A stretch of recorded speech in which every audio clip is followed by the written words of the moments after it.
वाला है, जो बिहार के खास करके जो लड़के और लड़कियां हैं वो ITI करके रखे हैं, उनके लिए सबसे बेस्ट है।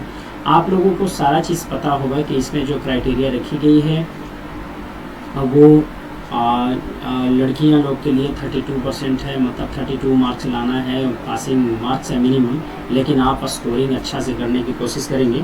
लेकिन एक चीज़ और मैं बता दूं कि अभी आप यूट्यूबर के चक्कर में ना रहेंगे। जो भी पढ़ाई करने का है, आपकी जो स्ट्रैटेजी जो होगी वो टेक्निकल का क्या करना है कि आपको जो सेकेंड ईयर का जो आपको PDF दिया गया होगा, भारत स्किल का जो PDF है उसको आप पढ़िए। इसके बाद टेस्ट सीरीज आप किसी का लीजिए, आप टेस्ट सीरीज लगाइए। इसके अलावा कोई दूसरा पढ़ने की ज़रूरत नहीं है, क्योंकि आपके पास समय काफ़ी कम है। तो चलिए आज हम बताने वाले हैं आप लोगों के लिए कि आपको इस फॉर्म को फिलअप करने में क्या क्या इंस्ट्रक्शन को फॉलो करना है, कैसा आपका फोटोग्राफ रहेगा, क्या क्या इसमें चीज़ कितना फ़ी लग रहे हैं, सारे चीज़ आज हम डिस्कशन करने वाले हैं। तो देखिए, फॉर्म फिलअप करने के लिए आपको सबसे पहले गूगल में जाना है। आप मोबाइल से कृपया नहीं भरेंगे, जो भी हैं साइबर कैफ़े में जाके फॉर्म को भरेंगे। आप उसमें जाएंगे तो आपको टाइप करना है BSPHCL। तो जैसे ही हेडलाइन पे आएगा उस पेज को आपको ओपन कर देना है। इसके बाद ऊपर वाले वेबसाइट पे, ऊपर वाले पे जाकर के क्लिक कर देना है। तो देखिए, ये Bihar state power holding company limited का ये ऑफिशियल पेज आ गया। अब इसमें देखिए यहाँ पे स्क्रॉल हो रहा है, न्यू करके आ रहा है, apply online application for external equipment ENN 01/2024 और ये। अब इसको जब हम ओपन करेंगे तो देखिए यहाँ पे आएगा, इस तरह के आएंगे आपको इंटरफेस, इस तरह के आपको ओपन हो जाएंगे। देखिए इसमें जो कह रहा है यहाँ पे कि read the below instruction carefully before filling the form.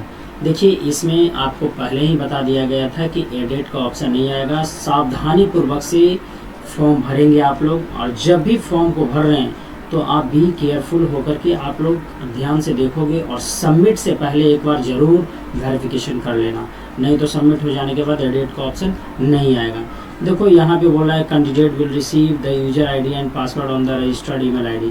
सबसे पहले आपको क्या करना है कि receive the user ID and password. देखिए यहाँ पे रजिस्टर्ड का ऑप्शन दिया है, और वो भी हम बताएंगे कि कैसे आपको जाके रजिस्टर करना है। यूजर ID उसके बाद जनरेट हो जाएगा, मोबाइल नंबर, ईमेल ID और ये नेम मैंडेटरी है। तो जो आज हम बात करने वाले हैं नोटिफिकेशन को, तो आपको पता ही होगा कि टोटल जो सीट है वो 2000 सीटें हैं। तो वो सारी चीज़ अभी हम चर्चा नहीं करेंगे, इसलिए कि टाइम हम वेस्ट नहीं करेंगे। 2000 सीट उसमें है, तो वो चीज़ हम ज़्यादा वेस्टेज आप लोगों को नहीं करेंगे। तो आप देखिए आगे नीचे आ जाएंगे तो यहाँ पर दिया है कि इमेज अपलोड इंस्ट्रक्शन, तो हम ऑलरेडी करके रखे थे। तो देखिए इमेज अपलोड का जो इंस्ट्रक्शन इसमें दी गई है उसमें देखिए क्या कहा जा रहा है, वो चीज़ मैं आपको दिखा रहा हूँ। देखिए यहाँ पे बोला गया है कि इमेज अपलोड इंस्ट्रक्शन जो दी गई है इसमें ये चीज़ बोला जा रहा है कि to be uploaded a pre saved recent passport size colour photograph as per image upload guideline. अब देखिए कह रहा है the candidate shall be required upload 2 photographs. आपको 2 फोटोग्राफ्स अपलोड करना है। अब देखिए instruction of capture of photograph, क्या कैप्चर करना है कि stand seat against a white background या वाइट स्टैंडिंग बैकग्राउंड। कह रहा है कि आपकी जो फोटोग्राफ की जो बैकग्राउंड होगी वो कैसा होना चाहिए। तो देखिए यहाँ पे इंस्ट्रक्शन दे दिया है, और सिग्नेचर का अपलोडिंग का वो फोटोग्राफ होना चाहिए वाइट बैकग्राउंड में होना चाहिए। अभी बहुत सारे बच्चे क्या करते हैं कि फ़ोटो जितना भी पासपोर्ट साइज बनाते हैं, ब्लू, किसी का रेड बैकग्राउंड रहता है, वो नहीं चलेगा। तो आप फॉर्म को रिजेक्शन से बचाइए, रिजेक्शन कम होगा, और आप इस चीज़ को इंस्ट्रक्शन को फॉलो कर लीजिए। बहुत सारे बच्चे ये सब ध्यान नहीं देते हैं, तो ये आपको ध्यान रखना है कि जब भी BSPHL का फॉर्म भरने जाएंगे, टेक्नीशियन ग्रेड 3 की फॉर्म भरने जाएंगे, तो आपको वाइट बैकग्राउंड वाले फ़ोटो लेकर के जाना है। इसके बाद जो साइज़ होगा उसका 50 KB से 80 KB के बीच में वो अपलोड करने का है, वो साइबर कैफे को पता होगा।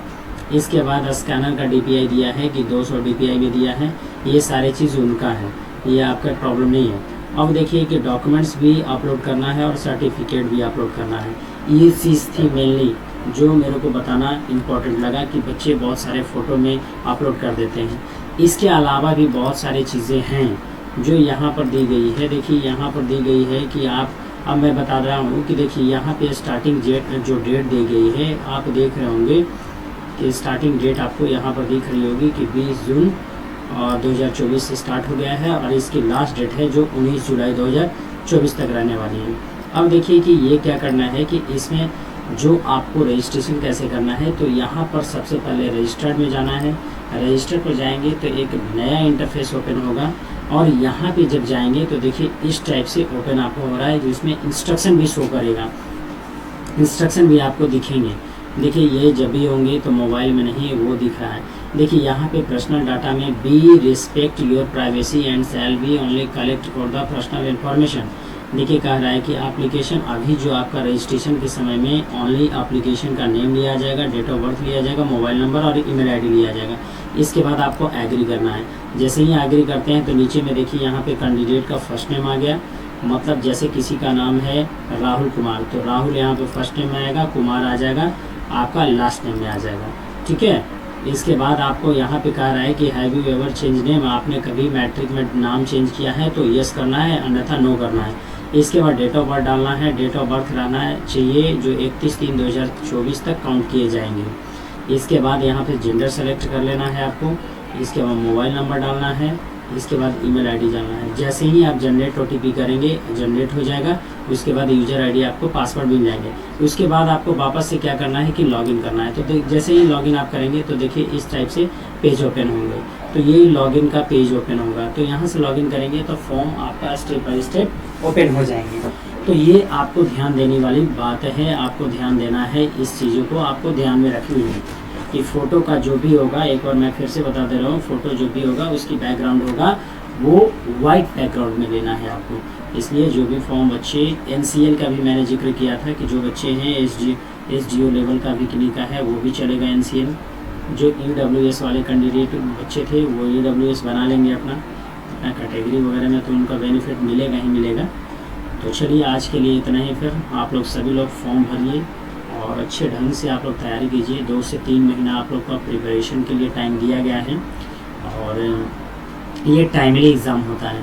और देखिए अभी बहुत सारे यूट्यूब का वो कोर्स परचेजिंग का चल रहा है काम, तो आप वो सबसे बचिए। आप सेकंड ईयर का जो भारत स्किल नीमी, देखो एक नीमी क्या होता है कि ये जो एनसीवीटी और डीजीटी के द्वारा ये क्या है बोर्ड है।